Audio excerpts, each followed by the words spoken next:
Harry didn't even realize what had happened at first. One moment he was scrolling through the trading group he had been part of for months, and the next, everything was gone. The chat, the charts, the discussions, the messages he had saved, gone. He tried to refresh, then again. Then he checked his email. Nothing, no warning, no explanation, just a cold notification, access removed. His account had been banned. Just like that, he was locked out of the very place he had trusted to grow. And the money he paid to be there? Gone too. No refund, no response, nothing. He sat there staring at the screen, a strange mix of confusion and anger settling in. It didn't feel real. It felt unfair. Before all this, Harry's life was simple, almost predictable. At 35, he lived in a small apartment that overlooked a quiet street. Every morning, he woke up at the same time, made himself coffee, and sat by the window scrolling through charts before heading to work. Trading wasn't his full-time job. It was something he had been trying to build on the side for years, not for quick money, not for some fantasy lifestyle, but because he genuinely liked it. The patterns, the logic, the quiet challenge of it all. But progress was slow.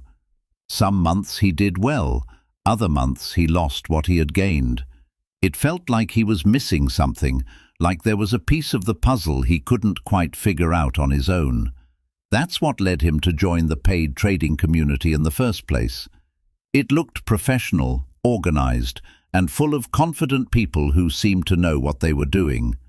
There were daily analyses, live discussions, and structured strategies. It felt like exactly what he needed, a place where he could learn faster, refine his thinking, and maybe finally become consistent. At first it delivered. Harry spent hours reading through discussions, watching how others approached the market, comparing ideas. He wasn't just a silent observer either. He asked questions, shared charts, and slowly became one of the more active members. People started recognizing his name. Some even replied to his posts, agreeing with his analysis or adding their own insights. It gave him a sense of belonging he didn't realize he had been missing. For the first time, trading didn't feel like a lonely activity. It felt like a shared journey, and that mattered more than he expected. But over time, something started to shift. At first, it was subtle. Harry began noticing that certain strategies promoted by the admins didn't always make sense to him. They worked sometimes, yes, but not consistently. He started testing his own ideas, quietly at first, comparing results, and occasionally his approach performed better. That's when the thoughts began creeping in. What if there's another way to do this? What if they're not always right? At first he kept those thoughts to himself. It didn't feel right to challenge the people running the group. They were the experts after all. But eventually, curiosity got the better of him. One evening, during a discussion about a particular setup, Harry shared his perspective. Calm, respectful, just another angle. Some members responded positively. They said it made sense. A few even said they had been thinking the same thing. But the admins didn't react the same way. The response was short, dismissive. They shut down the idea quickly and moved the conversation forward. Harry didn't think much of it at the time. Maybe they just disagreed. That was normal. But then it happened again, and again. Each time Harry shared something that didn't align with the official approach, it was brushed aside, not debated, not explored, just ignored or corrected. The atmosphere started to feel different, subtly at first, then more noticeably. Other members became quieter when discussions turned in that direction. It was like there was an invisible boundary you weren't supposed to cross. And Harry had crossed it without realizing. Still, he didn't stop. Not out of defiance, but because he genuinely believed in what he was seeing. He wasn't trying to prove anyone wrong. He was trying to understand the market better, and sometimes that meant questioning things. Then one day it escalated. A discussion turned into a disagreement. Not loud, not aggressive, but clear. Harry presented data from his own trades, calmly explained his reasoning. For a moment the chat went quiet, and then the admin responded. This time the tone was different, sharper, more defensive. They dismissed his results, questioned his understanding, and ended the conversation abruptly. Harry leaned back in his chair, staring at the screen. Something didn't sit right. This wasn't about learning anymore. It felt controlled. The next morning he woke up, grabbed his coffee, and opened the platform like always. But instead of the familiar dashboard, he saw a login screen. He tried again. Same result. Reset password. Nothing. That's when the email came in. A short message informing him that his access had been revoked due to violating community guidelines. No details, no warning, no refund. He read it twice, then a third time. His jaw tightened. Months of participation, contributions, and payments gone in a single click. It wasn't just the money, it was the principle of it, the suddenness, the silence. For the rest of the day he couldn't focus. The charts in front of him blurred together. His thoughts kept circling back to the same question. Was I wrong, or was I just not allowed to be right? That question stayed with him longer than the anger did. A few days passed. The frustration settled into something quieter. Not resentment, not even disappointment, just a clear, steady thought forming in the background. If a space for learning could disappear overnight, then maybe it wasn't really a space for learning to begin with. That's when the idea came. It wasn't loud or dramatic, just a simple thought, almost casual. What if I build something better? Not bigger, not flashier, just better.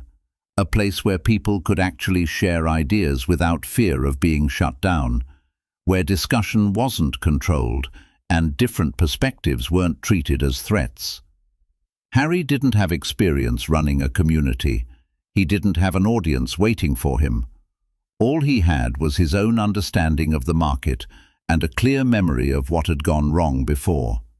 He started small, a simple space, no complicated structure, no promises, just an open invitation for people who wanted to think for themselves. At first, there was almost no response. A few people joined, mostly out of curiosity. Some stayed quiet. Others asked questions. It felt empty, slow, uncertain. There were moments when Harry wondered if he had made a mistake. Starting from zero was harder than he expected. Without the noise and activity of a large group, the silence felt heavy. Every message mattered. Every interaction felt like it carried weight. But he kept going.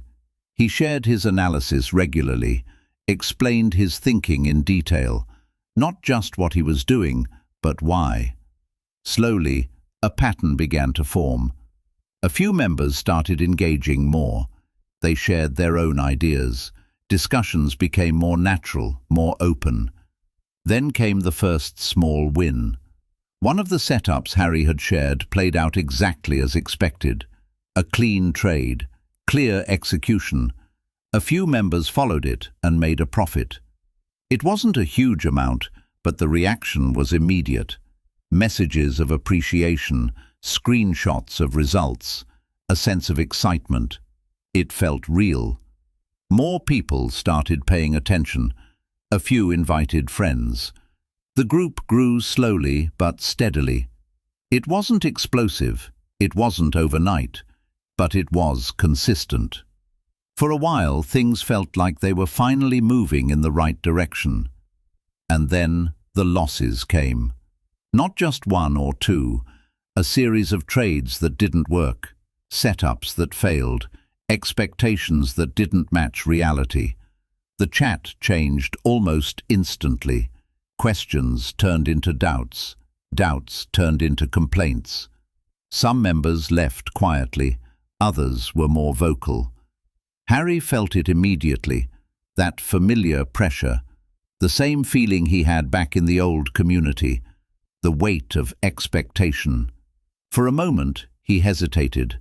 The thought crossed his mind again. Maybe I'm not ready for this. But this time, he didn't ignore it. He faced it. Instead of defending the losses or brushing them aside, he addressed them directly, broke them down, explained what went wrong, not just in the trades, but in his own thinking. He adjusted the approach, slowed things down, focused more on clarity than frequency. Something shifted again. The members who stayed began to trust him more, not less. Not because he was always right, but because he was honest, because he didn't pretend to have all the answers. From there, the growth became more stable. Word spread quietly, not through advertising, not through hype, but through people sharing their experience. More members joined. Discussions became deeper. The structure improved naturally over time. Months turned into a year, then more. The group that once felt empty now had thousands of active members. Conversations happening at all hours, different perspectives, different strategies, all coexisting without being shut down. Eventually, the number crossed 10,000. Harry didn't celebrate it loudly. He just sat there, looking at the screen, remembering where it started. The ban, the silence, the frustration. The difference now wasn't just the size, it was the feeling. People weren't there because they were told what to think. They were there because they wanted to learn, to share, to improve. The space felt alive in a way the old one never did. And for Harry, the biggest change wasn't the numbers or the success. It was the control. The understanding that he had built something on his own terms, something that couldn't be taken away with a single click. Sometimes, late at night, he still thought about that moment when he got banned. The confusion, the anger, the feeling of being shut out. But now, it didn't feel like an ending. It felt like the beginning of something he wouldn't have built otherwise.